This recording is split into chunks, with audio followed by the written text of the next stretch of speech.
إله إلا هو الحي القيوم وأتوب إليه.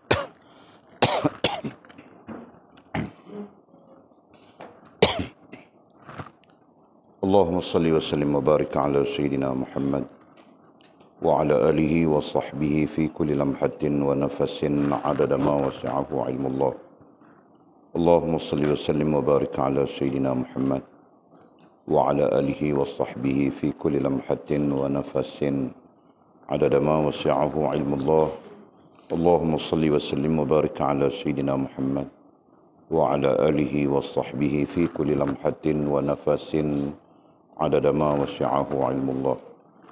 بسم الله ما شاء الله، بسم الله ما شاء الله، بسم الله ما شاء الله، وما لم يشأ لم يكن. لا حول ولا قوة إلا بالله العلي العظيم. لا حول ولا قوة إلا بالله العلي العظيم. لا حول ولا قوة إلا بالله العلي العظيم. اللهم ارحمنا بالقرآن واجعله لنا إماما ونورا وهدى ورحمة. اللهم ذكرنا منه ما نسينا، علمنا منه ما جهلنا، وارزقنا تلاوته أناء الليل وأطراف النهر، واجعله لنا حجة يا رب العالمين. اللهم افتح لنا فتوح العارفين وارزقنا فهم النبيين، واجعلنا من عبادك الصالحين والمتقين يا رب العالمين. بسم الله الرحمن الرحيم. قال مصنف رحمه الله تعالى: نفعنا الله بعلومه وبكتابه في الدارين، اللهم آمين يا رب العالمين. وبعد. قال syarahan yang ke-62. Kata musannif, alangkah hairannya jika kamu selalu mengatakan si anu itu hampir dengan Allah dan si anu itu dekat dengan Allah, tetapi si anu itu jauh dengan Allah. Si anu itu diberi kurniaan dan si anu itu tidak diberi. Si anu itu dikayakan tetapi si anu itu dipapakan.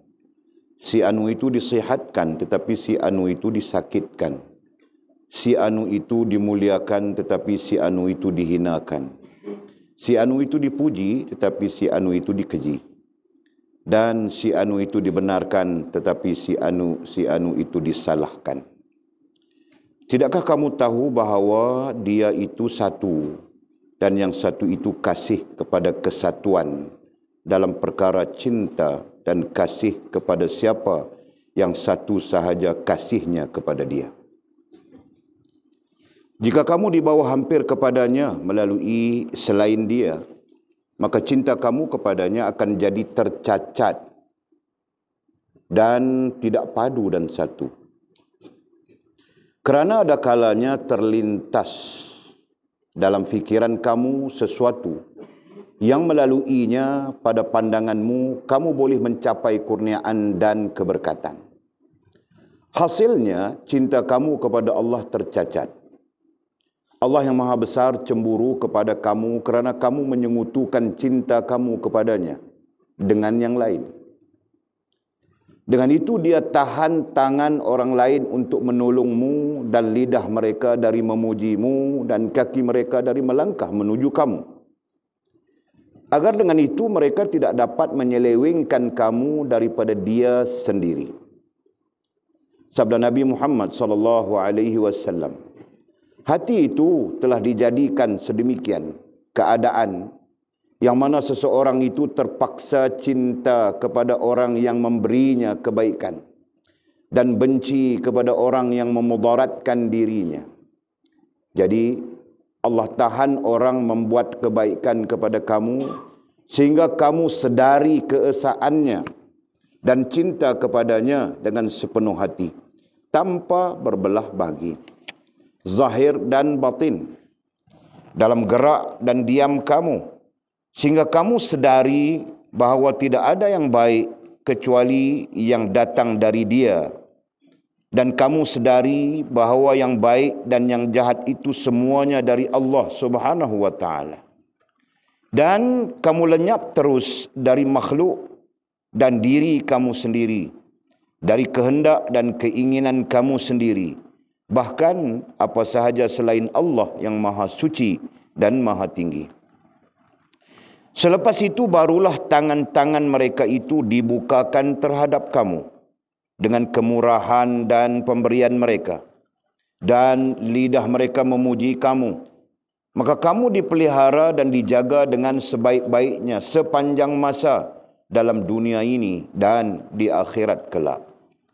Oleh yang demikian, janganlah bersikap kurang sopan. Lihatlah orang yang melihat kamu. Jagalah orang yang menjaga kamu. Cintalah kepada orang yang cinta kepada kamu. Jawablah orang yang memanggil kamu.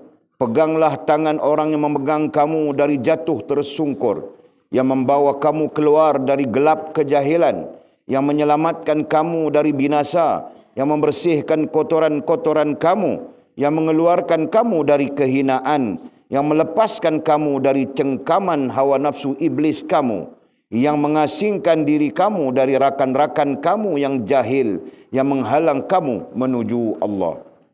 Berapa lamakah kamu hendak tetap tinggal dengan hawa nafsu kebinatangan kamu, dengan makhluk, dengan kehendak dan keinginan kamu, dengan engkar kamu, dengan kehidupan dunia dan kehidupan akhirat, dan apa sahaja selain Allah?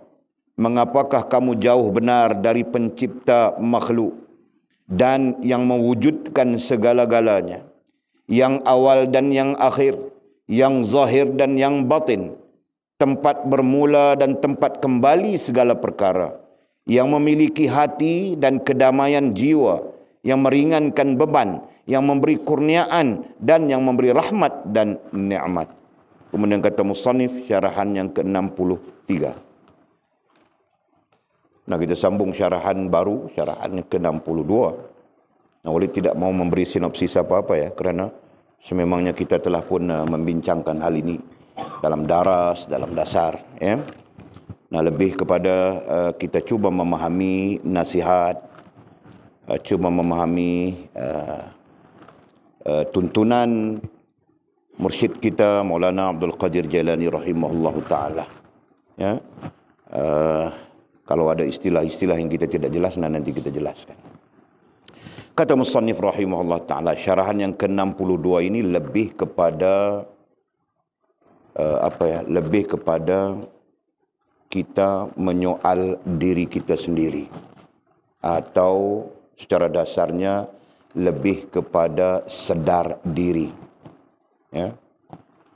Satu nasihat, satu tuntunan, satu bimbingan yang menjurus kepada atau menjurus supaya kita sedar diri kita ya. Dan nanti kaitkan saja dengan apa yang telah kita belajar.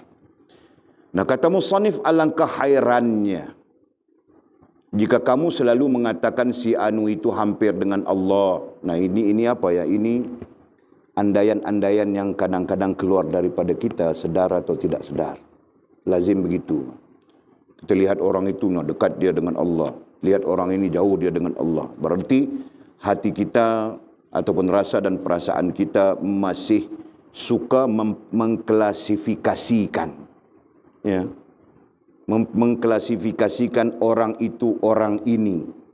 Hakikatnya ya, jangan kita suka mengklasifikasikan orang itu, orang ini. Sebaliknya, kita mengklasifikasikan diri kita sendiri. Nah, itu jelas ke?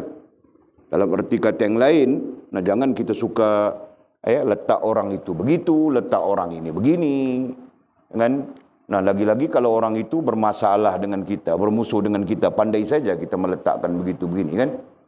Nah, orang itu jahatlah, orang itu begitulah, orang ini beginilah, sebagainya. Nah, itu adalah hal-hal yang sangat tidak bagus, kan? Yang bagusnya apa? Yang bagusnya adalah kita cuba mengklasifikasikan diri kita sendiri. Dalam arti kata yang lain, nah kita meletakkan diri kita dalam kesesuaian atau ngam dengan Allah Subhanahu wa taala. Nah, itu. Nah, jika masih jauh, nah sedarlah kita masih jauh. Gitu kan? Jika penuh dengan keburukan, maka sedarlah diri kita penuh dengan keburukan. Jika jika kurang dari segi amalan dan sebagainya, maka sedarlah diri kita kurang amalan. Ya, jangan melihat kepada orang lain.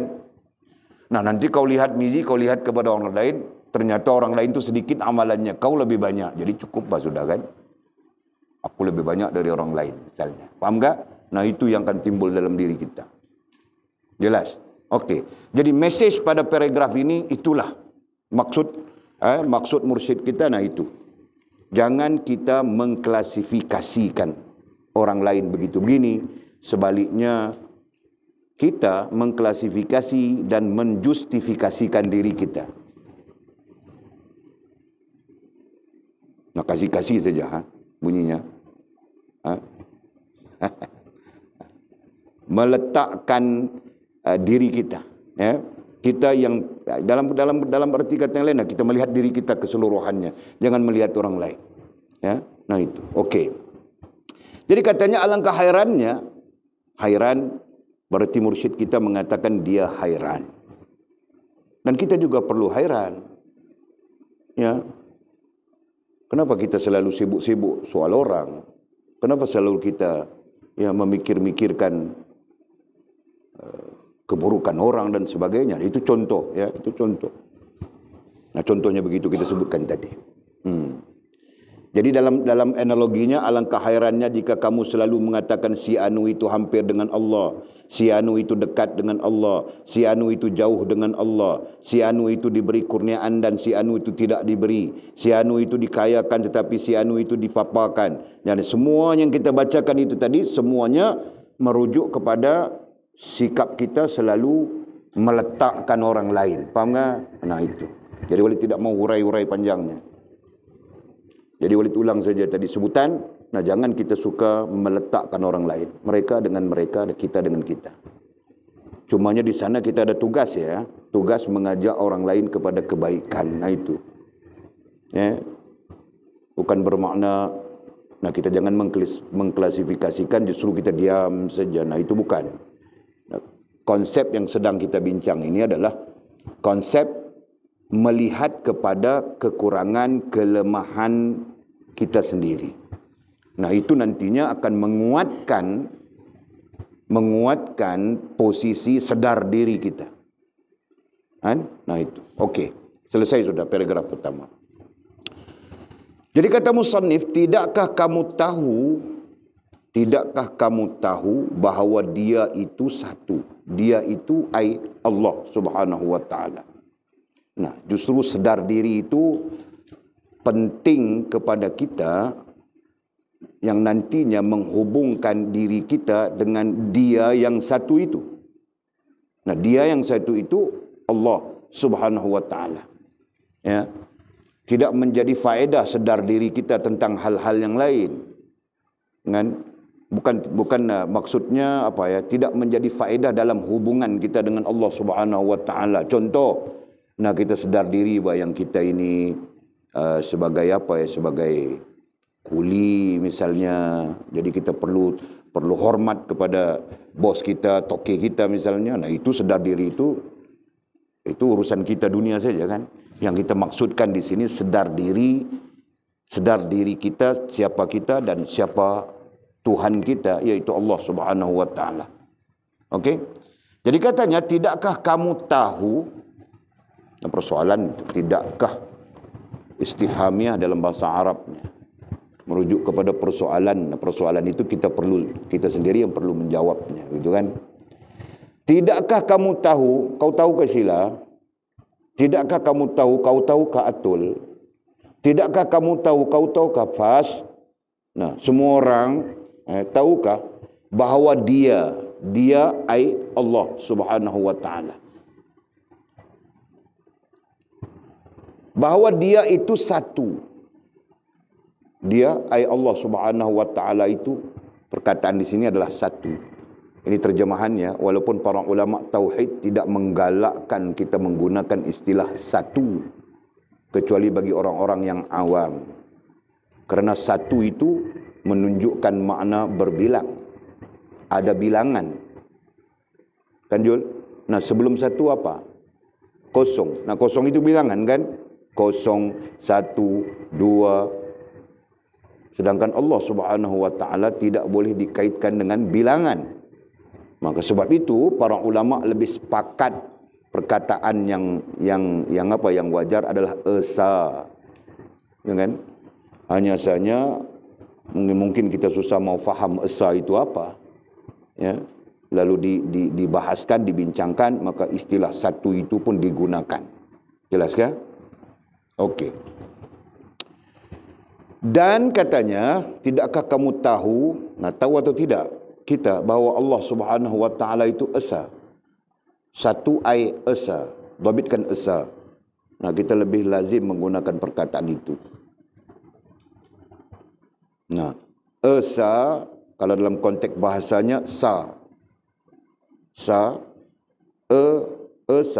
dalam konteks bahasa ya, dalam kamus kita. Esa itu menunjukkan kepada kita tidak ada yang menyerupai, yang seumpama dia. Laisa kamislihi syai'. Tidak ada yang seumpama dia. Sebab itu dibilang esa. Dia satu-satunya. Kita bilang satu kan? Dialah sa. Kalau perkataan sa itu kita tidak faham kan? Boleh faham tak? Kamu orang ada belajar kah? 10, ratus, ribu. Adakah? Match kan? Pernah dengar kah? 10, ratus, ribu. Perkataan sa itu dipakai. Digabungkan dengan di awalnya disebut esa. Esa di situ merujuk kepada makna tidak ada seumpamanya. Jelas kan? Tidak ada seumpamanya. Yang mana? Yang mana? Yang kita bilang sa itu. Jelas? Itu dalam bahasa kita ya. Bahasa Melayu. Aku pun bukan Melayu Mizi. Sama macam kau juga. Kan? Okey. Tidakkah kamu tahu bahawa dia, ai Allah itu satu, ai esa? Tahukah tidak kita bahawa Allah Subhanahu Wa Taala itu esa? Tahu kan? Tahukah tidak kita? Tahu, betul. Tahu Mimi? Tahu Mama? Betul. Okey. Dan katanya, yang satu itu, yang esa itu, yang satu ai esa itu, kasih kepada kesatuan. Kasih kepada kesatuan. Ini perlu penjelasannya.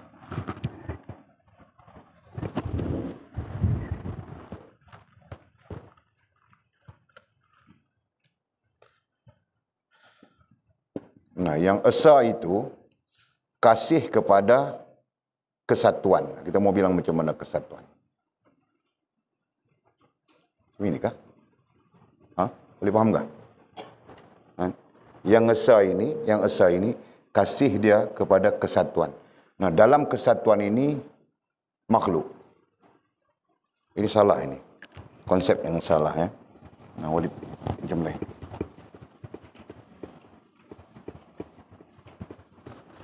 Okey. Ini yang esa. Esa yang ini. Kemudian yang esa itu kasih kepada kesatuan. Ini. Bolehkah? Jadi bulatan ini bulatan gambaran kepada esa. Yang esa itu gambaran kepada Allah Subhanahu Wa Taala, ya. Dan Allah Subhanahu Wa Taala kasih kepada kesatuan. Kesatuan ini makhluk. Kenapa disebut kesatuan? Kesatuan itu maksud makhluk yang menerima dia esa. Faham tak? Kesatuan itu merujuk kepada makhluk yang menerima Allah Subhanahu Wa Taala sebagai esa. Jelas kan? Kesatuan, perkataan kesatuan, belajar sudah kita. Cuba Arabkan.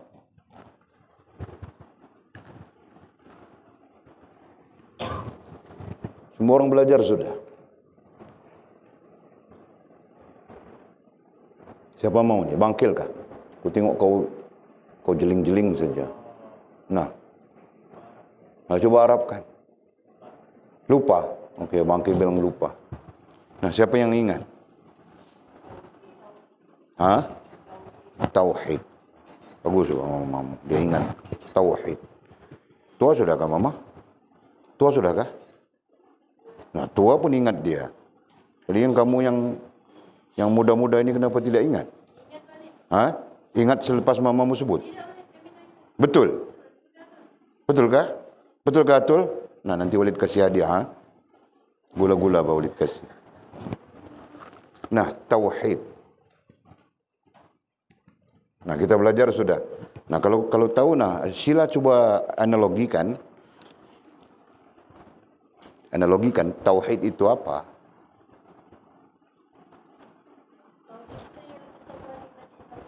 Ya, tauhid adalah kesatuan iman, Islam dan ihsan. Nah, kira-kira diagramnya macam mana? Bentuk kesatuannya macam mana? Atul. Macam mana? Walid mau tulis? Nah, jangan Walid tulis dulu baru kau cakap. Okey, bulat-bulat.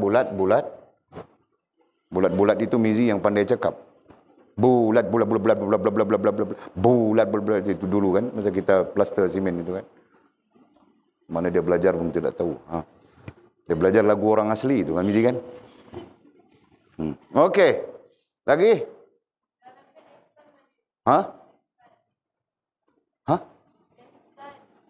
Dalam ini ihsan.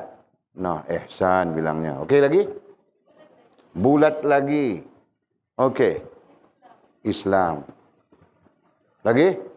Bulat lagi. Okey. Apa? Iman. Nah, sekarang kau analogikan, kau ceritakan kepada kami, di mana gambaran kesatuan itu?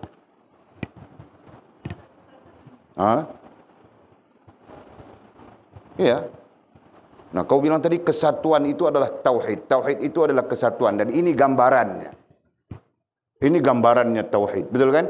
Nah, bagaimana kau memahami bahwa ini adalah gambaran kepada tauhid?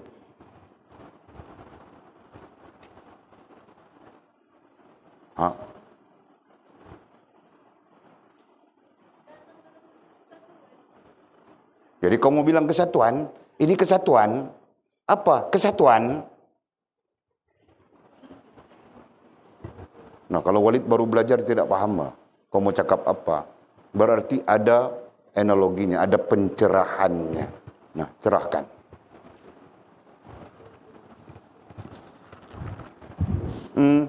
Nah, kalau jika tidak kita pandai cakap saja tauhid. Orang lelaki semua tauhid. Perempuan lagi tahu kan? Termangkil kan?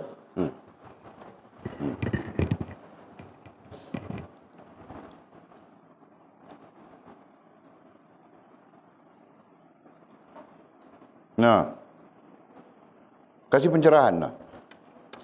Jadi standby saja, standby. Nah, orang ini tidak lepas orang ini tidak lepas orang ini, tapi semua kena bagi pencerahan. Kenapa? Kerana hal ini adalah penting. Setiap kita perlu tahu bahawa tauhid itu apa. Jangan pandai cakap saja.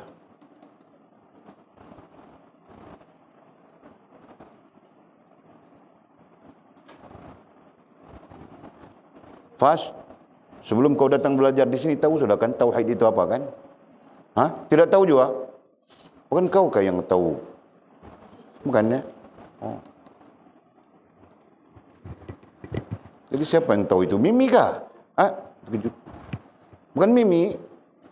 Yang tahu tauhid itu apa bukan Mimi kah? Sebelum datang sini.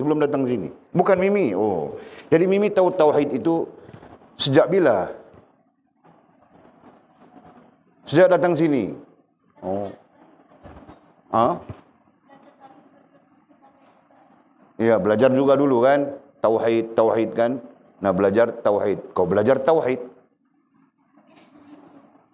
Nah, Walid tidak belajar tauhid. Walid belajar ilmu tauhid. Ya. Sebab tauhid itu sifat. Ya. Sisi lain tauhid itu adalah satu proses. Nah cerita Tul, kau tiba-tiba kesatuan, tauhid kesatuan. Kesatuan adalah tauhid. Apa? Nah gambarannya ada sudah, macam mana kau mau faham gambarannya itu?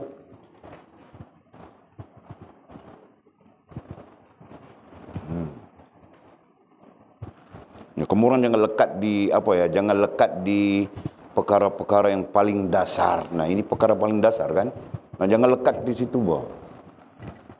Kalau lekat perkara-perkara furuk, nah Walid masih ada pertimbangan untuk teruskan saja. Tapi kalau perkara itu perkara pokok, nah sekarang bukan masanya lagi. Sekarang masanya kamu orang faham sudah, tahu sudah, selesai sudah. Nah begitu, mau menikah sudah semua orang. Gatal sudah.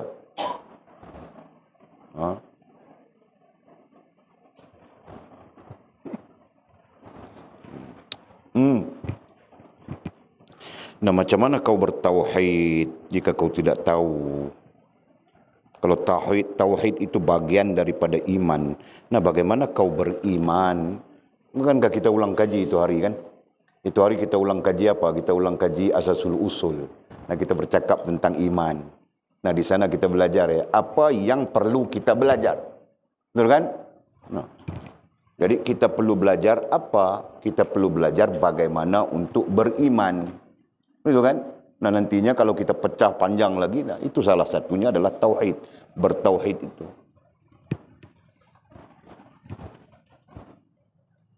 Nah, boleh betul? Tidak boleh. Nah, jangan. Sepatutnya boleh sudah. Nah kalau begitu fast lah.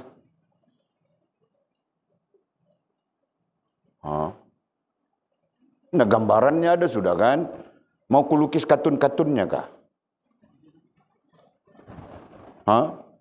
Mau lukis katun? Nah jadi kalau tidak mau ini memadai sudah kan?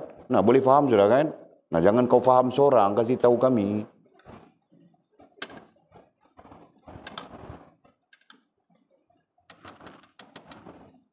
Nah fast. Sila standby sila. Fast dulu,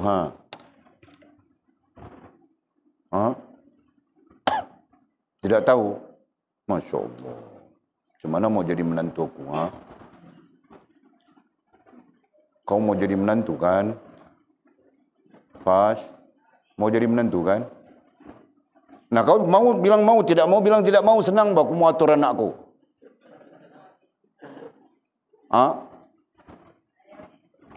Apa?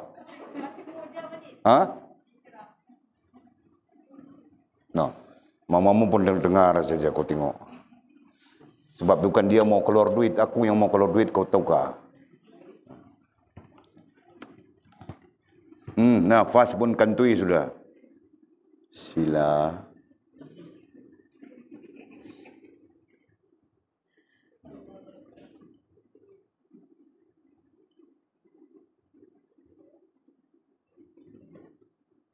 Nah, kamu orang kena macam Walid.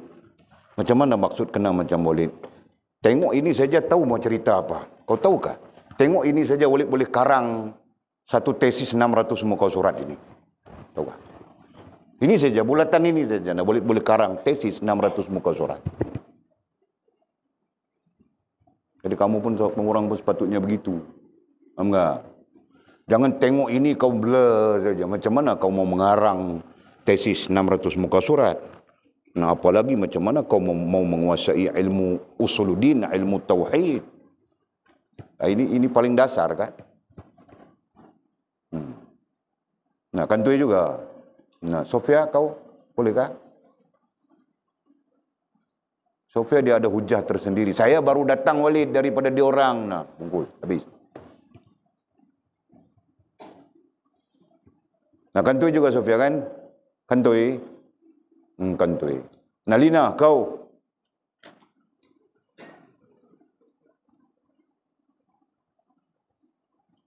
Kantoi juga. Nah, Mizi kau.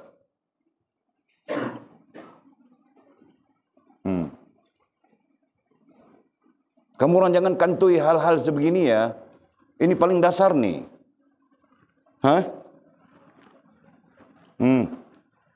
Kenapa sakit kepala pula tiba-tiba nih?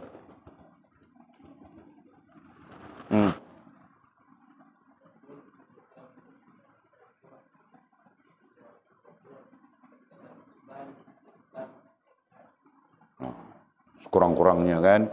Nah, kesatuan seperti gambaran itu menunjukkan dalam iman itu ada Islam, ada ihsan. Nah, itulah kesatuan. Maksud kesatuan itu adalah tidak ada pemisahan. Nah, itu semua boleh tunjuk dengan kamu orang, sudah kan? Nah, dia tidak boleh begini. Ya, maksud kesatuan itu dia tidak boleh begini. Nah, ini boleh padam ya.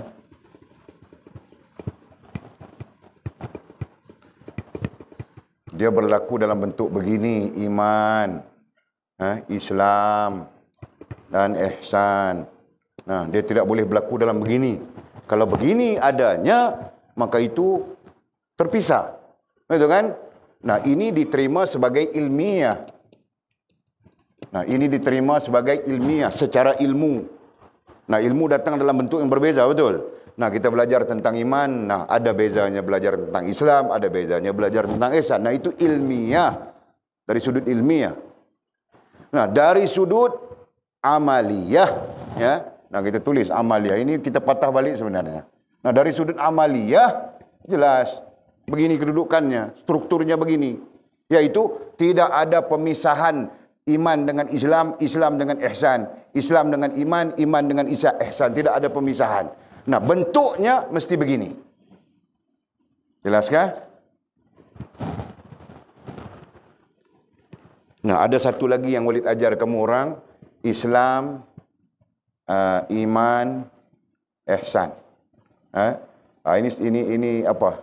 Satu bentuk lagi. Nah, begitu misalnya. Nah, ini dibincangkan secara praktis, secara amaliyah, gitu kan? Nah, tapi hakikatnya, dasarnya adalah begini. Kesatuan begini, paham tak? Okey, pastikan kamu orang paham ya, hal-hal sebegitu, jangan tidak paham. Nah, sekurang-kurangnya pulang paham itu pun jadi ya. Jangan pulang dengan tidak paham apa. Mau pulang sudah kan? Mau pulang sudah kan? Belum? Tidak mau lagi? Lama lagi? Orang perempuan lama lagi. Yang lelaki? Mau pulang sudah? Siapa mau pulang-pulang bah? Kan? Tidak ada yang menyekat bah sekarang. Jul, mau pulang? Kau macam mengantuk saja Jul. Kenapa? Lapar nasi? Lapar? Pergi makan dulu bah Jul. Kenyang? Lain macam kau sekarang kenyang zikir kah? Okey, nah itu kesatuan. Nah, Walid ulang ya. Tidakkah kamu tahu bahawa dia itu satu ai esa dan yang satu ai esa itu kasih kepada kesatuan. Kasih kepada kesatuan. Maksudnya kasih kepada orang-orang yang bertauhid atau kasih kepada orang-orang yang beriman, berislam, berihsan dalam satu kesatuan. Nah, kita tekankan satu kesatuan ini bagi menggambarkan tidak ada pemisahan iman, Islam dan ihsan itu. Ya kan? Nah, kalau orang itu mengaku dia Islam, nah dia mesti beriman dan mesti berihsan. Nah, kalau orang itu mengaku dia berihsan, dia mesti berislam dan beriman. Tidak boleh terpisah begitu. Ya, kalau orang itu mengaku beriman, nah dia mesti berislam dan berihsan. Tidak boleh terpisah begitu. Tidak mungkin datang dia Islam walaupun dia tidak beriman. Tidak mungkin begitu, Pak. Jelas kan? Nah, dia beriman walaupun dia tidak Islam. Nah, tidak mungkin begitu. Jelas? Nah, dia berihsan, sangat baik dia, ihsannya sangat bagus. Nah, tidak mungkin begitu jika dia tidak beriman dan berislam. Faham tak? Nah, sebab itu orang kafir pun buat baik, tapi kebaikannya itu tidak dikira sebagai kebaikan di sisi Allah Subhanahu wa taala. Kenapa? Kerana mereka tidak beriman dan tidak Islam. Faham tak? Nah, itu. Jelas itu. Faham ini? Nah, kau paham bilang paham, ku tanya saja tidak paham.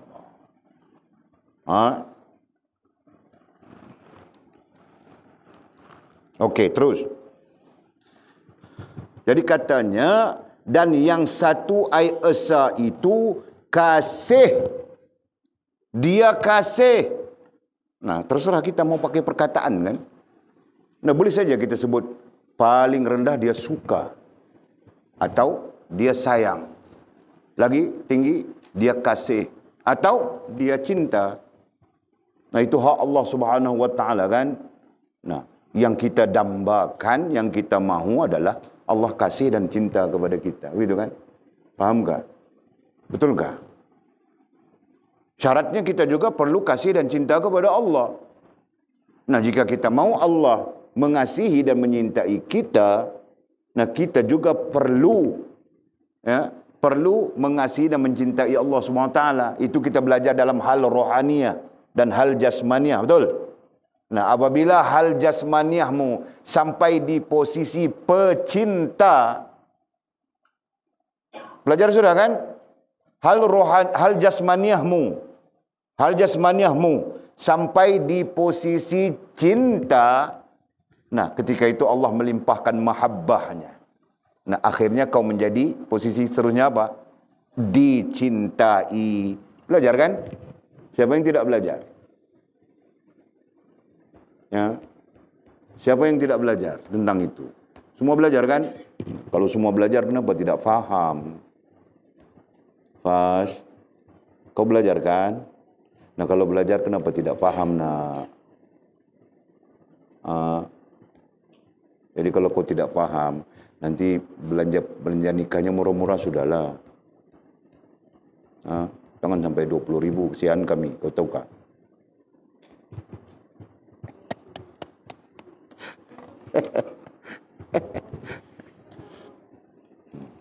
Kami tiada duit sudah pas. Semua duit kami laburkan, kami letakkan ke dalam pondok ini, tahu kah?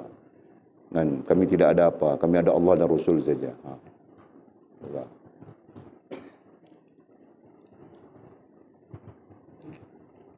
Okey. Dan yang satu ai esa itu kasih kepada kesatuan. Kasih kepada kesatuan dalam perkara cinta. Nah, berarti dia musannif mau menyatakan kasih kepada kesatuan orang yang beriman, berislam, berihsan dalam bentuk tauhid, bukan dalam bentuk terpisah-pisah. Ya. Apakah wujud orang yang memahami hal ini dalam bentuk terpisah-pisah? Ya, hari ini orang begitu kan. Nah, orang paham dia Islam. Nah, dia tidak peduli bah.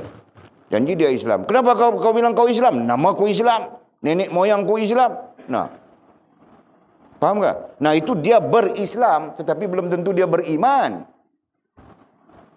Jelas. Fakta ini sangat penting ya. Ramai orang yang berislam. Bukan berislam bah. Islam saja, bukan berislam. Kerana berislam itu kata kerja, berarti dia melaksanakan Islam, gitu kan? Nah, ramai orang Islam, tetapi tidak berislam, tidak beriman, gitu kan? Dan mungkin tidak berihsan. Hal ini tidak pelik, kerana baginda Nabi kita SAW menyebutkan di dalam hadis. Ya, apa bunyi hadisnya? Sayati 'alan nasi zamanun la yabqa minal Islam illa ismuh wa la yabqa minal Quran illa rasm wa masajidahum amirah wa hiya kharabun minal huda atau kama qala. Mungkin hadis yang lain, perawi yang lain berbeza bunyinya, ya. Nah, apa maksudnya? Nah, akan datang satu masa, tidak tinggal lagi, la yabqa minal Islam, tidak tinggal lagi kepada orang-orang Islam itu illasmu, melainkan nama mereka saja. Kan? Nama saja Islam. Lain-lain tiada sudah. Berarti tidak ada praktikal, tidak ada amali, tidak ada pelaksanaan Islam itu sendiri. Nah, itu Nabi sebut dalam hadis jelas. Kan? Jadi kalau kita menyebut tentang Islam tapi tidak berislam, nah wajar kan? Sesuai dengan hadis itu. Nah selanjutnya Nabi bilang apa? Wala yabqa minal Qur'an illa ras, dan tidak tinggal lagi pada Al-Quran itu melainkan tulisan-tulisan, melainkan tulisannya semata-mata. Nah Al-Quran tinggal tulisan saja. Ya ini Al-Quran, ya Al-Quran. Di rumahku ada 10 bilang. Nah, rumahku ada 30. Kau punya rumahku lagi banyak 300 bilang. Kan? Macam mana boleh banyak sampai 300? Di dinding ada, di pintu ada, di sana ada, di situ ada. Misalnya kan? Tinggal tulisan. Nah maksud Nabi, tidak diambil menjadi panduan hidup. Nah, begitu kan? Al-Quran tinggal tulisan, tidak diambil menjadi panduan hidup. Tidak dirujuk ya sebagai sumber ilmu. Betulkah? Betulkah keadaan itu? Betul kan? Masya Allah. Memang betul. Walid pernah pergi rumah orang. Nah ini cerita bukan memburukkan ya. Mudah-mudahan Allah memberi dia petunjuk, Allah memberi dia rahmat. Dengan sebab adanya Al-Quran penuh di dalam rumahnya. Gitu kan? Yang bergantung-gantungan itu. Dan tetapi ketika Walid pergi ke rumahnya, pernah ada hal. Jadi Walid tanya, lihat kepada keadaan itu orangnya sosial. Tahukah sosial? Anak-anak perempuan pakai seluar pendek saja. Pakai seluar pendek tahukah? Seluar pendek macam Cina-Cina itu. Macam amoy-amoy Cina itu, tahukah? Mana kau tahu? Nah, aku tanya mana kau tahu Mizi? Kau bisa tengok kan? Jadi betul bah kau tahu. Bakil kau bisa tengok kah? Amoy Cina yang pakai seluar pendek itu? Seluar panjang saja? Oh bagus bah kau. Alhamdulillah. Jadi kau selamat mata kau kan? Kita saja orang yang berdosa Mizi. Kita minta ampun pada Allah ya. Nah bakil dia tidak berdosa bah, kerana dia tidak lihat. Itu bah. Dan jadi Walid tengok suasana saja Masya Allah kan? Nah kemudian keluar istrinya bah, datang hidangkan kita minuman kan. Nah Masya Allah juga kan? Nah, dia istrinya, anak-anaknya Masya Allah sudah. Datang istrinya pun Masya Allah sudah kan? Jadi kita tahu bahawa waktu solat ya, kita datang waktu solat, jadi kita minta untuk solat kerana kita belum selesai hal, mau keluar jauh.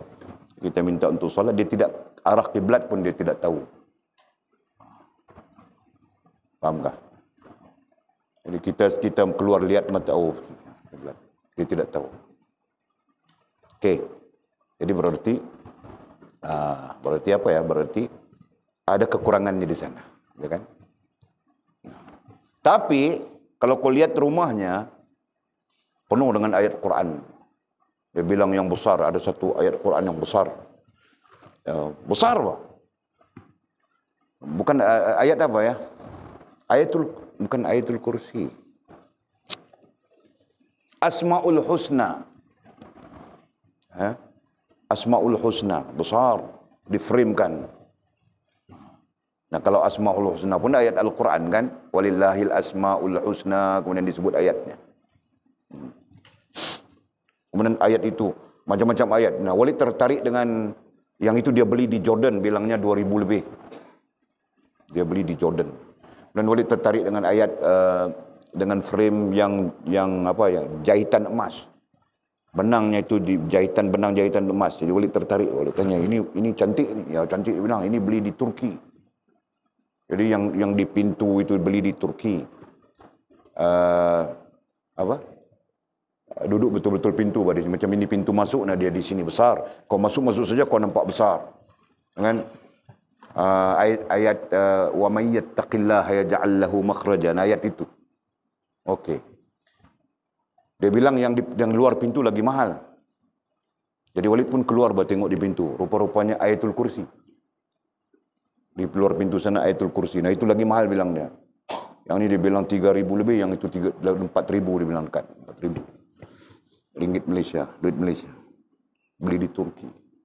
Nah Walid tanya dia, kenapa ayat kursi letak di sini? Kenapa? Dia bilang, yang ini letak di sini sebab dia boleh tarik rezeki masuk. Tarik. Dengan tangan-tangan dia bikin begitu. Pusing kan? Pusing-pusing kan? Jadi ayat ini boleh tarik rezeki masuk dalam rumah, pusing-pusing begitu. Dia tunjuk begitu.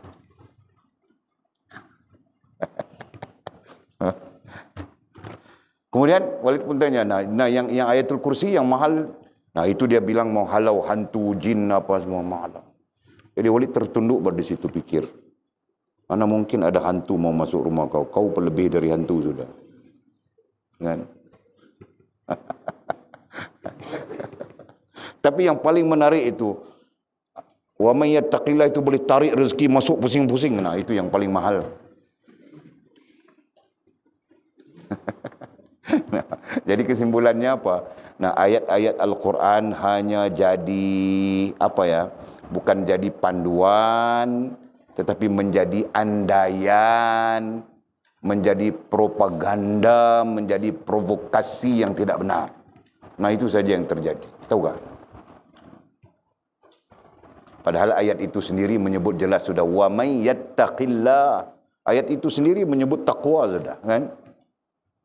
Nah, dia punya pahamannya salah, sesatnya pahamannya itu.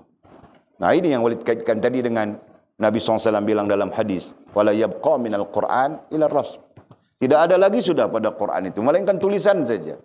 Masya Allah, mudah-mudahan kita tidak termasuk dalam orang-orang seperti itu. Nah, kita belajar Al-Quran, apalagi kita tahu strukturnya sebagai sumber, ya kan? Kita belajar Al-Quran, kita belajar hadis, gitu kan? Sampai kita faham, bolehkah? Kau macam tidak mau saja Lina. Mau menikah sudah kak? Nanti dulu bah. Lepas mengaji, nak faham, nanti baru buka madrasah. Tahu kak? Nak buka madrasah itu kau menikah. Menikah itu berarti kau buka madrasah. Faham tak?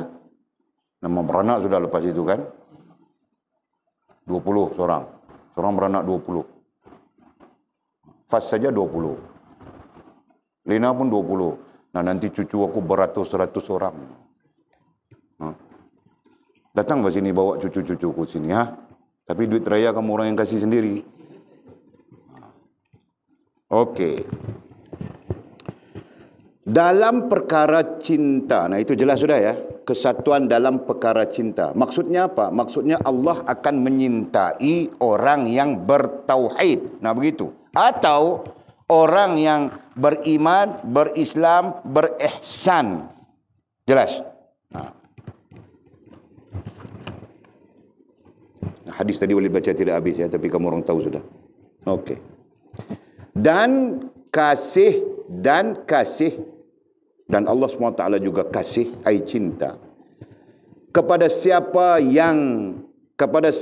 yang satu sahaja kasihnya kepada dia. Allah juga kasih kepada siapa yang satu sahaja kasihnya kepada dia. Apa maksudnya itu? Kasih kepada dia yang satu. Nah itu. Allah juga kasih kepada siapa sahaja yang kasih kepada dia yang satu. Dia yang esa, dia yang satu ai esa, yaitu Allah Subhanahu wa taala. Nah, maksud mudahnya adalah Allah kasih kepada orang-orang yang kasih kepadanya. Itu saja.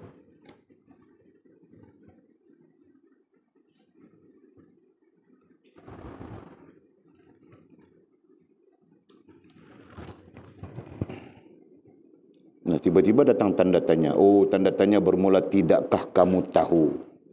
Datang dari sana. Okey. Allah ya Allah. Jadi kita faham kan? Nah, jika kita kasih kepada Allah, nah Allah akan kasih kepada kita. Nah, syaratnya kita bertauhid kepada Allah. Nah, begitu. Okey. Jika kamu dibawa hampir kepadanya melalui selain dia. Nah, jika kita dibawa hampir kepada Allah melalui selain dia, selain daripada Allah. Nah, apa mungkin begitu? Nah, kalau pada Walid fikir tidak mungkin. Soalan ini pernah dilontarkan kepada Sayyidina Umar radhiyallahu taala anhu. Kaifa arafta Rabb? Kaifa arafta Rabba? Jawab Umar, bagaimana, pertanyaannya, bagaimana kau mengenal Tuhanmu? Maka jawab Sayyidina Umar, araftu Rabbi bi Rabbi. Aku mengenal Tuhanku dengan Tuhanku.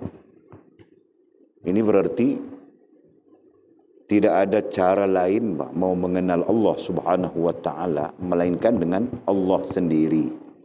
Nah, maksudnya bukan proses ya, maksudnya Allah sendiri yang memberi pengetahuan kepada kita untuk mengenalinya. Nah, itu maksudnya.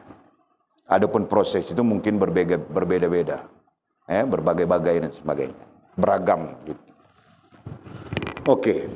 Jadi katanya, jika kamu dibawa hampir kepadanya melalui selain dia, maka cinta kamu kepadanya akan jadi tercacat. Ya. Nah, kita pandang ini mungkin prosesnya. Ya, dari sudut prosesnya, bukan dari sudut ilmu. Nah, kalau dari sudut ilmu mutlak, ya, kita pakai araftu Rabbi bi Rabbi. Tidak aku kenal Tuhanku melainkan dengan Tuhanku. Dia yang memperkenalkan dirinya, dia yang memberi kita ilmu untuk mengenalinya. Nah, itu mutlak sudah. Tetapi dari segi proses, nah, jadi kita lihat dari segi prosesnya. Katanya, jika kamu dibawa hampir kepadanya melalui selain dia. Nah, selain Allah itu proses. Ya. Contoh, kita hampir kepada Allah Subhanahu wa taala melalui sir alami. Nah, itu tidak pelik kan? Kita mengenali Allah Subhanahu wa taala melalui sir nafsi. Nah, itu tidak pelik. Jelas. Nah, alam semesta ini menyebabkan kita mengenali Allah Subhanahu wa taala dan selanjutnya kita mendekatinya, mengampirinya. Nah, itu proses kan? Apa saja yang kita pandang memperlihatkan kita kepada Allah Subhanahu wa taala yang Maha Agung, maka itu adalah proses. Jelas. Nah, itulah yang dimaksudkan di sini. Jika kamu dibawa hampir kepadanya melalui selain dia. Selain dia, selain Allah. Mungkin melalui alam. Ya. Mungkin melalui makhluk yang berbagai. Mungkin melalui yang lain-lain apa? Melalui ilham dan sebagainya. Gitu kan? Nah, contoh macam melalui ilham. Lepat. Kamu orang kenal ya kalau lepat? Lepat liat yang di Pinang tu. Orang Pinang dia. Nah, dia bilang dia orang tanya macam mana kau mengenal Allah? Dia bilang dia mengenal Allah melalui ilham. Dia bilang begitu. Jadi apakah ada mengenal Allah SWT melalui ilham? Ya, prosesnya. Proses. Kita pun belajar sudah. Dengan ilham sebagai alat komunikasi Allah dengan kita hamba. Nah, itu proses. Dalam proses. Tapi kalau dalam konteks ilmunya mutlak. Seperti mana kita bilang tadi. Seperti mana kita sebutkan tadi. Tidak mungkin kita mengenali Allah tanpa Allah Subhanahu wa taala. Gitu kan? Okey, Walid bukan mau cerita tentang lepat itu. Cuma kalau kamu orang bertembung, tengok YouTube jangan ikut. Nah, itu saja Walid pesan. Faham kah? Nah, Walid merasakan dia terpengaruh dengan teori-teori wahdatul wujud, teori-teori hulul dan teori-teori ittihad. Dan salah, ya, sepakat para ulama kita ahli sunnah wal jamaah salah. Okey. Jika kamu dibawa hampir kepadanya melalui selain dia, maka cinta kamu kepadanya akan jadi tercacat. Ya, betul. Contoh ya, satu orang yang sakit panjang masa sakitnya. Dia pun makan obat, akhirnya dia sembuh. Ya, dengan izin dan kehendak Allah SWT dia sembuh. Nah, nantinya dia akan rasa dan perasaannya akan terpecah menjadi dua. Satu, terima kasihnya kepada Allah. Dan lagi satu, terima kasihnya kepada obat. Betul kah? Faham kah? Dia tidak akan solid kepada Allah Subhanahu wa taala. Nah, dia syukur kan, alhamdulillah Allah mengizinkanku sembuh. Nah, begitu nantinya mulut. Nanti dia bercakap begitu. Nah, berarti dia terhubung dengan Allah. Cuma dalam keadaan terhubung dengan Allah, hati, rasa dan perasaannya terpecah kepada dua. Gitu kan? Yang satu, terhubung dia dengan Allah Subhanahu Wa Taala. Yang satu, terhubung dia dengan obat. Jelaskah? Nampak Jul? Nasib baik ada obat ni, nasib baik ada doktor ini, nasib baik ada bomoh ini, nasib baik. Nah, kemudian penghujungnya, Alhamdulillah Allah SWT kasih sembuh. Berarti dia berkongsi, berkongsi kasih, berkongsi cinta, ya, dengan Allah dan dengan obat. Boleh kiaskan hal itu kepada hal-hal yang lain. Ya. Nah, itulah yang berlaku kepada kita kebanyakan. Ya, kita berkongsi padahal mutlak bagi Allah itu kan. Siapa yang boleh mendatangkan rezeki melainkan Allah SWT, berarti mutlak. Yang mendatangkan rezeki itu Allah Subhanahu Wa Taala. Tapi nantinya kita akan berkongsi. Nah, bukan salah berkongsi, ya. Kalau dalam konteks manusiawi, berterima kasih itu wajar. Ya. Berterima kasih itu wajar. Ya. Tetapi tidak sampai meletakkan kasih cintanya sama tara di antara Allah dengan makhluk itu tadi. Itu kan? Faham tak? Sama saja dalam hal yang lain seperti benda. Nah, kita menyayangi benda, menyukai benda, itu wajar.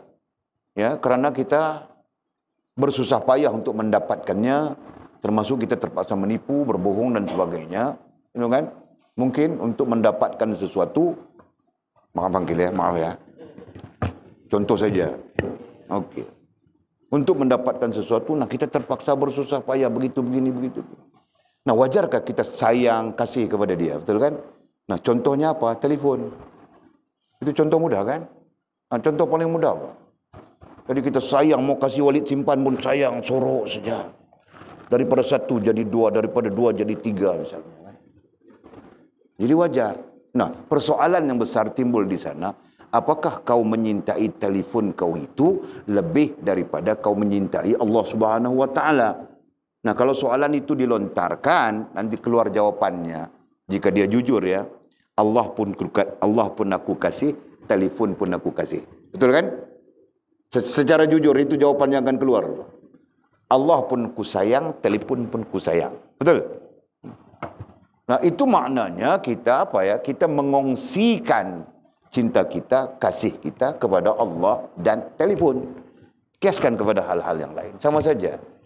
Padahal kasih, cinta pada satu sisi mutlak bagi Allah Subhanahu Wa Taala.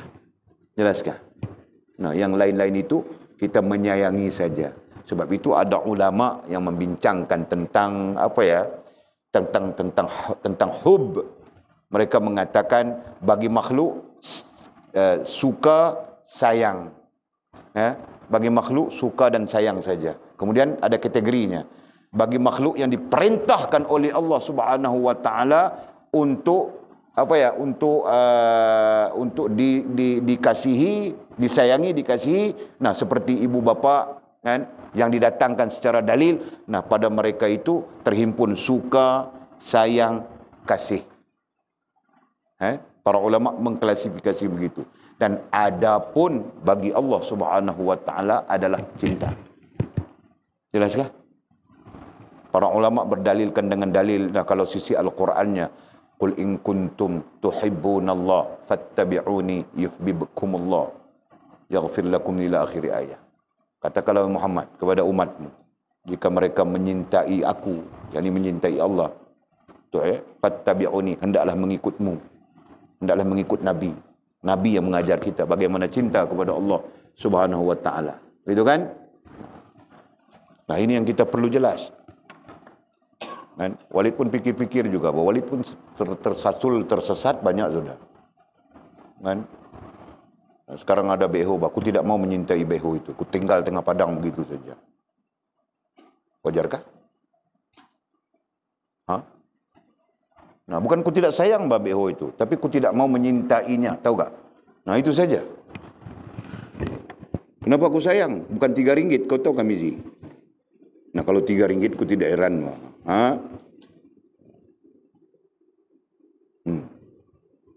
Apa lagi? Kereta. Bukan aku tidak sayang. Sayang bang. Kalau aku tidak sayang, aku buang dalam parit saja. Tapi aku sayang, kan? Tapi aku tidak mau menyintainya. Kenapa? Apabila kita menyintai sesuatu, nah nantinya kita menjadi hamba kepada sesuatu itu. Betul kan? Berapa banyak manusia menjadi hamba kepada kereta.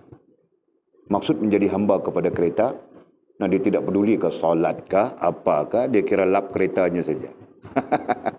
Ya kan? Ada apa orang seperti itu? Lap kereta bukan lap pakai air, kau tahu mangkil, dia tiup saja, pakai carbon dioxide.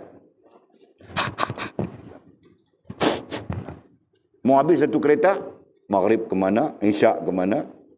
Nah, lepas itu tidur saja. Nah, itu yang kita maksudkan tadi. Jelaskah? Mudah-mudahan Allah tidak menjadikan kita begitu. Walaupun Jul nanti dia pakai apa? Jul pakai Hummer. Keretanya nama Hummer. Keretanya saja 500 juta, tahu tak? Jul. Kereta saja 500 juta, duitnya bilion-bilion.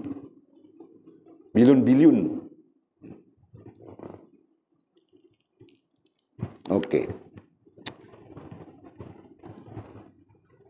Nah, ulang ya. Jika kamu dibawa hampir kepadanya melalui selain dia, maka cinta kamu kepadanya akan jadi tercacat. Nah, tercacat itulah yang kita maksudkan tadi, terbelah dua. Berbelah bagi. Nah, itu kan? Tercacat ai berbelah bagi. Dan tidak padu. Tidak padu berarti tidak kukuh kan? Nah, tidak padu berarti tidak kukuh. Padu ai kukuh. Dan satu. Tidak padu ai kukuh dan satu. Nah, satu itu merujuk kepada tidak satu lah. Tidak satu berarti berbelah bagi yang kita sebutkan tadi. Ada 2 kah, ada 3 kah di sana?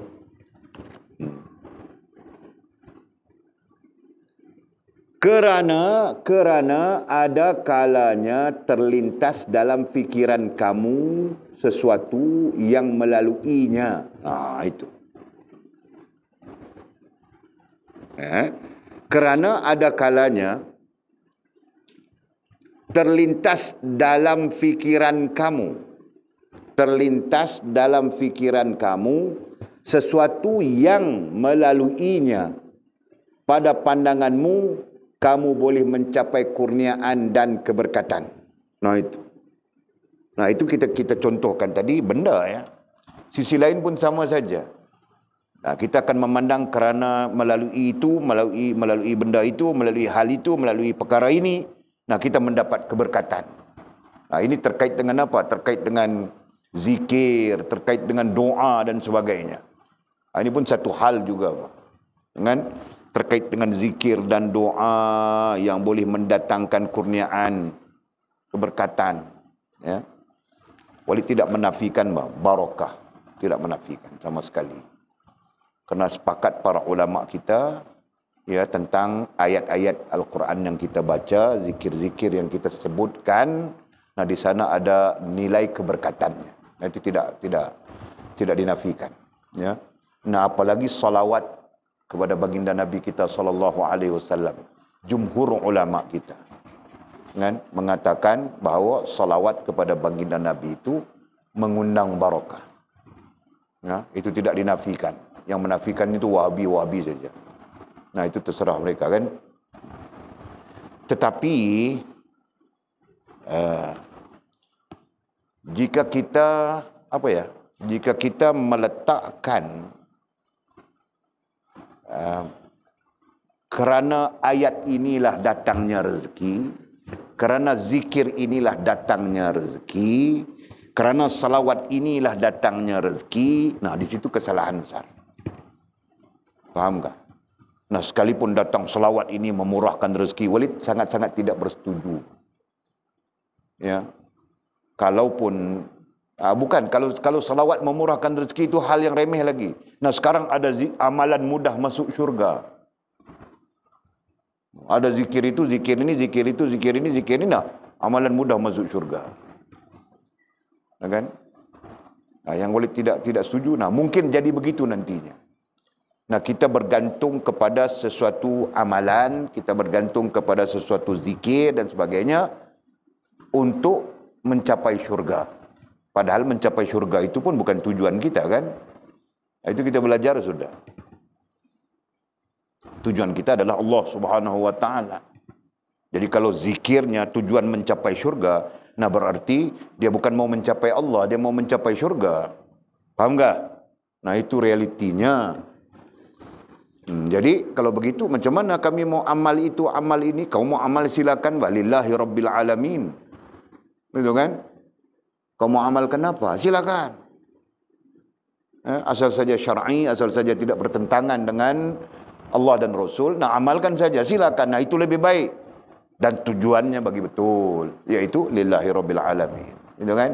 Nah, bukan kau amalkan ini kerana aku mau orang pandangku sayang dia padaku. Ada kan? Nah, ada apa?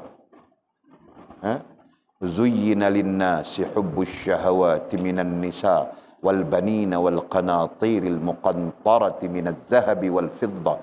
Dibaca 7 kali. Tiup di tanganmu, sapu mukamu. Dan nanti orang pandang kau cantik, comel, handsome, menarik. Ambil Jung. Tu apa ngasih tu? Nah, Anjung ini hari marah denganku. Dia komplain pada mamamu.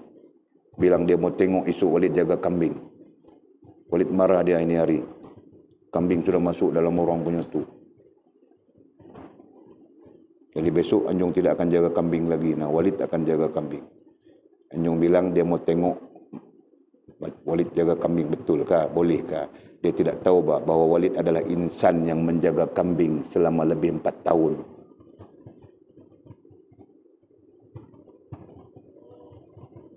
Nah, aku pernah ada kambing, 100 ekor kambingku. Nah, itu sikit saja padaku.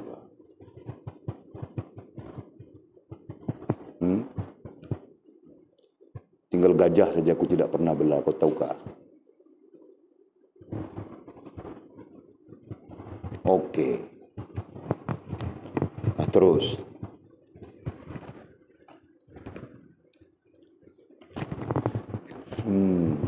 Kerana ada kalanya terlintas dalam fikiran kamu sesuatu yang melaluinya pada pandanganmu, kamu boleh mencapai kurniaan dan keberkatan. Nah, orang pun baca ini, kita akan dapat kurniaan ini. Baca ini, kita akan dapat kurniaan itu. Baca ini. Nah, selalunya terjadi begitu. Sekarang wujud sudah begitu. Nah, sebab itu perhati-hatilah. Pertama, niatkan lillahi rabbil alamin saja apapun. Kan? Nah, kemudian mudah-mudahan kita meraih keberkatan dengan mewiridkan ayat-ayat Allah Subhanahu wa taala. Begitu saja, Pak. Okey. Hasilnya cinta kamu kepada Allah tercacat. Nah, kerana itu nantinya cinta kita, kasih kita, cinta kita kepada Allah menjadi tercacat. Nah, tercacatnya di atas tadi tercacat ayat terbelah bahagi tadi kan? Tercacat ayat terbelah bahagi. Sekarang pun dalam banyak keadaan kita terbelah bahagi saja. Nah, orang lain Walid tidak tahu. Walid bercakap tentang buruknya diri Walid. Antara tidur dengan Allah, Walid tidur. Artinya apa? Artinya berbelah bagi antara Allah dengan tidur. Nah, aku lebih memilih tidur. Dan berbelah bagi sudah di situ. Oh Allah, astagfirullahaladzim.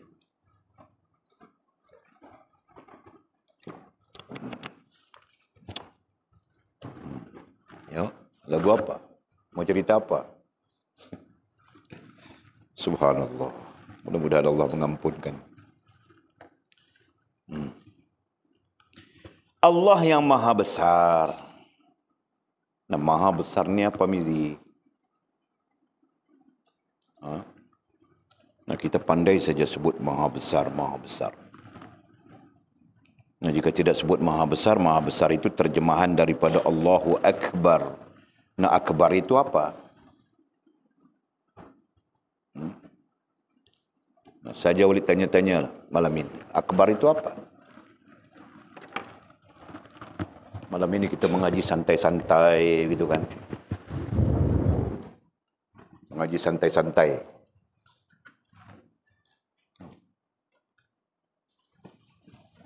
Barukah ni? Alhamdulillah. Akbar. Nah, Allahu Akbar. Nah, Allahu Akbar. Dan kita terjemahkan dengan Allah Maha Besar. Ya. Jadi Allah itu tidak ada terjemahannya. Kita pun pakai Allah saja. Kan? Nah, yang kita terjemahkan Akbar dengan Maha Besar. Nah, Akbar atau Maha Besar itu apa?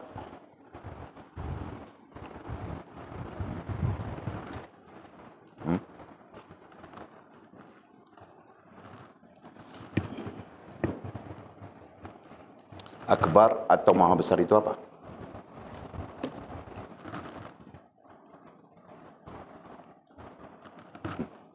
Kadang-kadang hal ini tidak pernah dipikirkan oleh orang ya. Tapi kita pikir sebagai ilmu.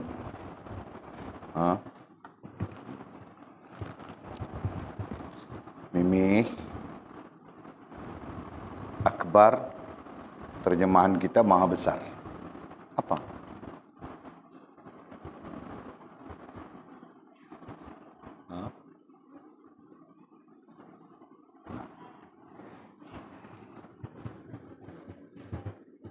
Kau ni mau jawab kasih dua dengar. Hah? Cakap kasih jelas. Yang dimaksudkan, begitu kan? Maha Besar, Akbar, Allahu Akbar, atau Allah Maha Besar ialah apa? Itu. Kau ni macam beli ikan di market saja. Kau pernah pergi market kah? Pernah kan?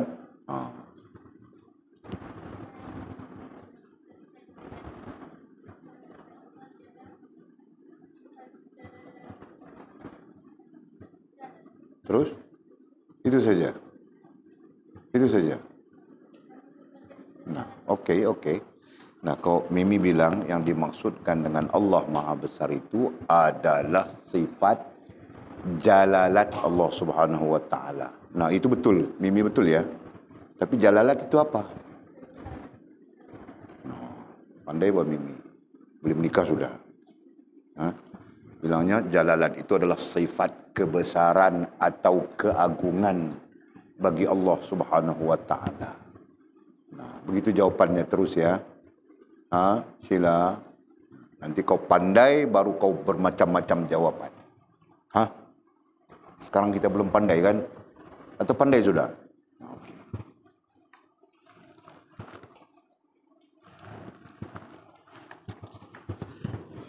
Allah ya Allah. Allah yang maha besar katanya.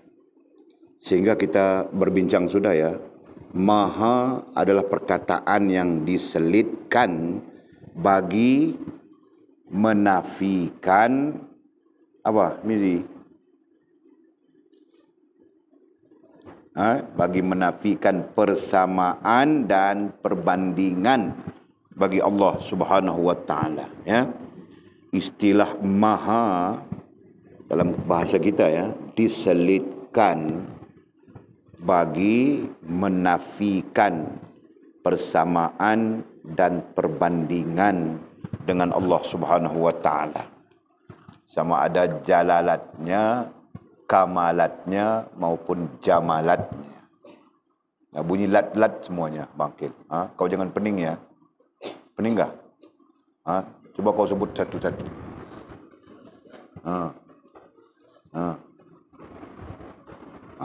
Betul bang.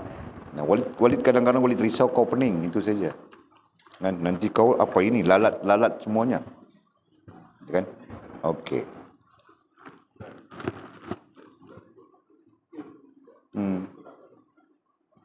Macam mana?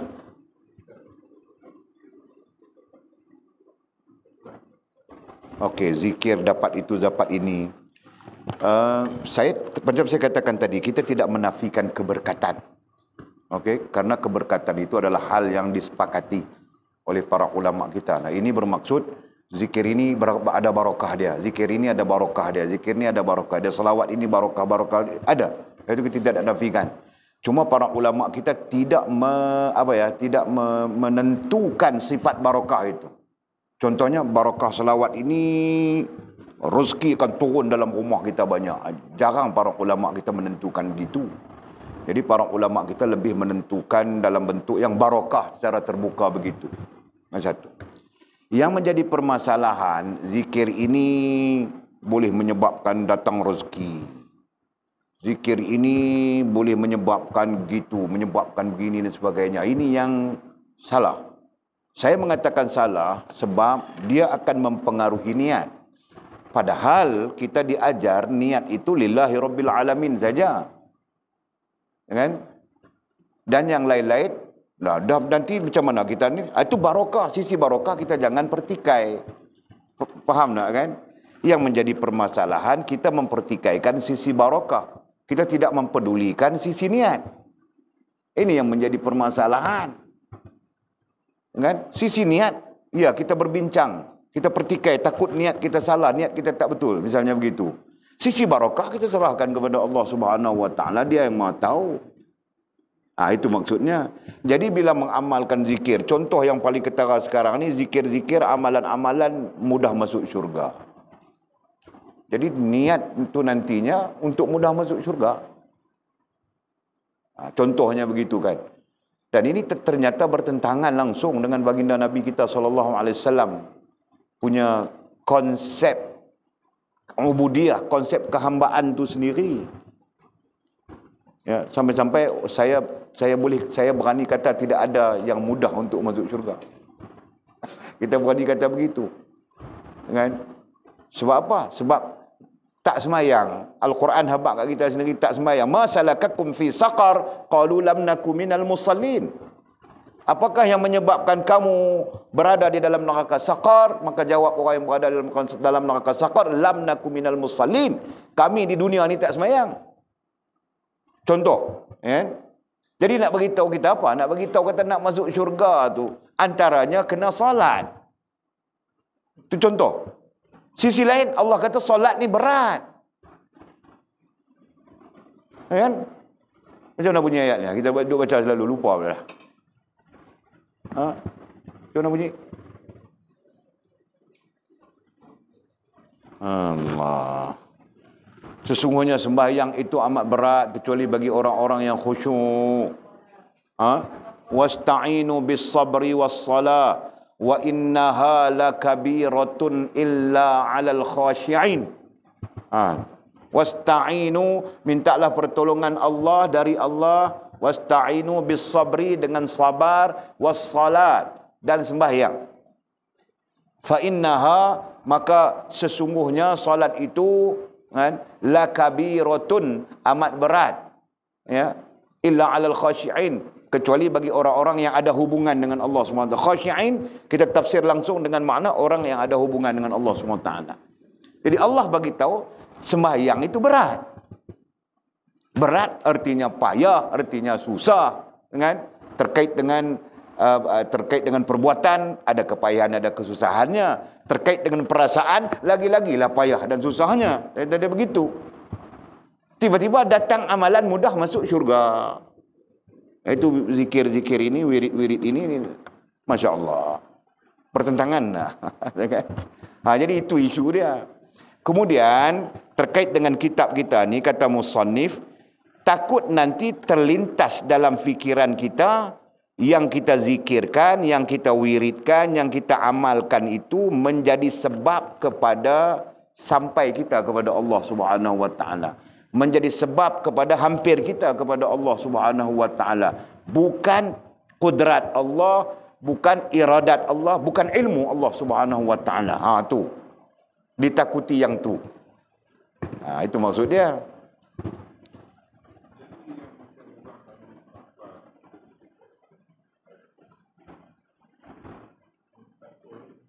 Pada saya, kita boleh gantung, kita boleh letak atas sifat meninggikan ayat-ayat Allah Subhanahu wa taala itu tak ada hal.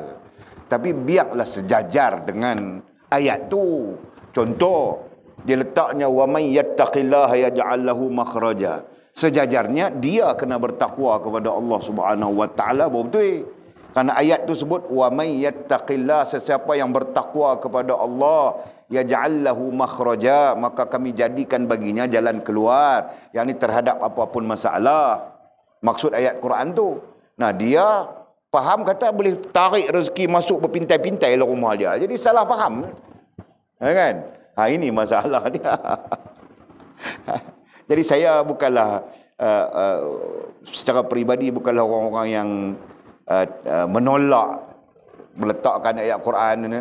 Baguslah dia letak ayat Quran daripada dia letak gambar bogeh. Okay. Kalau dia letak gambar iklan jual bateri kereta pun semak lah. Nak jual bateri kereta, tapi iklan dia tu yang tak tahan tu kan. Contohnya, kira baguslah dia letak ayat-ayat Quran. Mudah-mudahan tu kita kata balik kepada barakah ayat-ayat Quran tu nanti, mudah-mudahan dia berubah. Jangan begitulah. Boleh clear dah Haji? Allah ya Allah. Bab-bab ni kadang-kadang kritik orang-orang marah kita. Kan?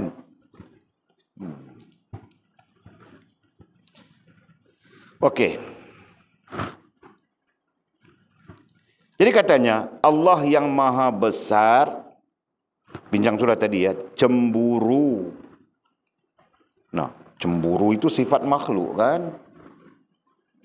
Allah cemburu, sesuaikah? Nah, para ulama menggunakan istilah ini. Ya. Okey. Jadi takut-takut kita meletakkan Allah bersifat seperti makhluk ya. Jadi jangan kita meletakkan Allah bersifat seperti makhluk. Nah, adapun cemburu itu sifat bagi makhluk. Kan? Okey. Cuma kita perlu menyatakan begini saja. Allah Subhanahu wa taala cemburu dengan tidak suka. Ya. Karena suka tidak suka itu adalah sifat bagi Allah. Ya kan? Itu jelas. Jadi cemburu tidak suka. Ya.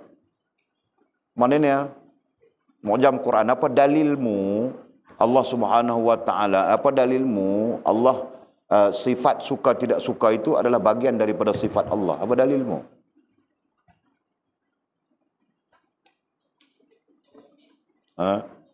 Inna Allah yuhibbut tawabin, itu dalil lain.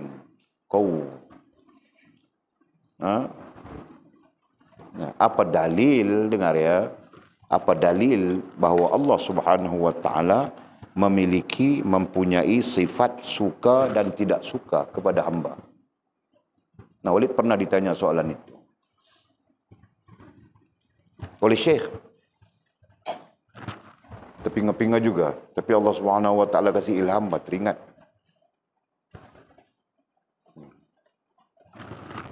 Nah, berarti Allah Subhanahu wa taala mempunyai sifat suka kepada hambanya ya, sampai kepada tahap mahabbah, tahap cinta. Nah, ada sifat tidak suka sampai kepada tahap benci, laknat dan sebagainya. Nah, itu dalil. Nah, hujah itu sangat muktamad sudah. Nah, apa dalilnya wahai anakku?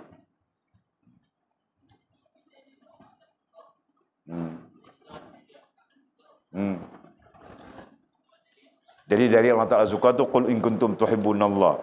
Nah, kau perlu belajar menjustifikasikan dalil sesuai dengan isu ya. Nah, okey. Nanti kita belajar semua bagaimana meletakkan dalil sesuai dengan isu. Okey?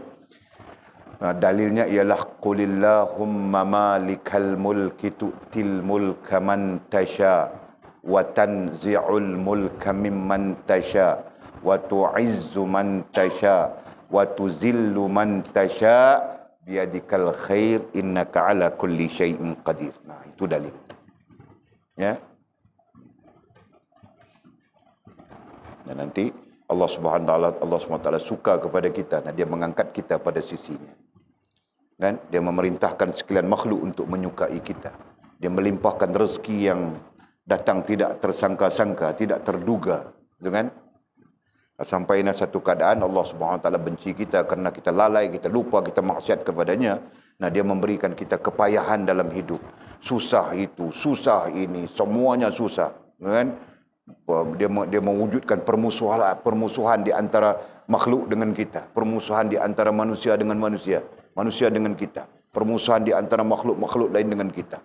Nah, jadi payah saja. Mancing ikan pun susah dapat. Nah, Allah tidak mengizinkan ikan itu jadi rezeki kita, tahu tak?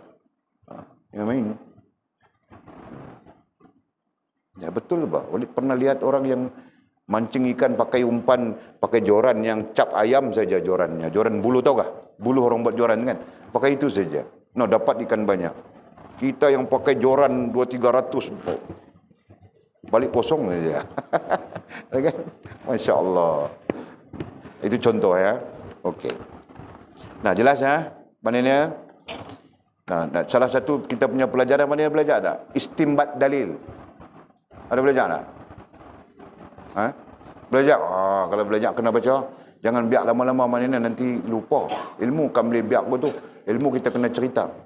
Nah, ambil satu slot, bagaimana istimbat dalil. Sampai masalah tu. Okey. Jadi katanya Allah yang maha besar cemburu, tidak suka kepada kamu kerana kamu mengotorkan cinta kamu kepadanya dengan yang lain. Nah, ayat itu tidak perlu hurai sudah. Ya, Allah tidak suka kepada kita kerana apa? Kerana kita mengotorkan cinta. Nah, mengotorkan kan? Nah, kau bilang cinta kepada Jenab, Simpang 3, anak Pak Meon. Dalam masa yang sama kau bercinta dengan Yanti. Yanti datang dari Pontianak. Mau jadi mandor habis telefon ni. Kan? Jadi,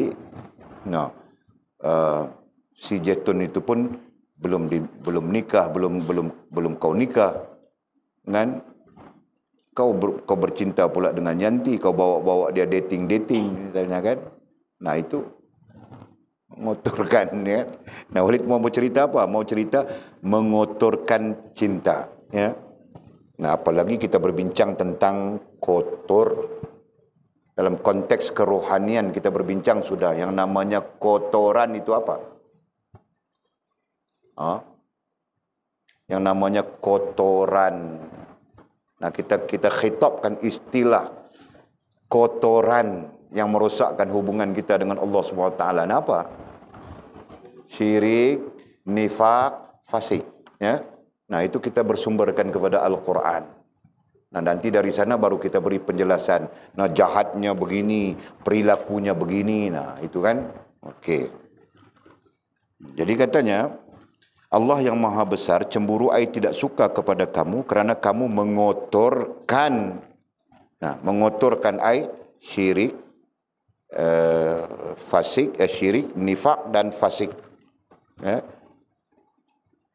Cinta kamu pada mengotorkan ayatnya tadi pada cinta kamu kepadanya.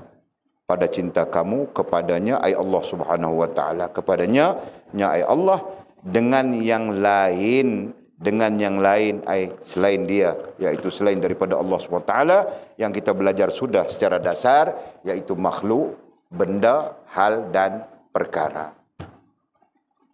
Jelas? Nah, kita berhenti di situ, kemudian kata musannif dengan itu. Wallahu a'lam bishawab au kama qala.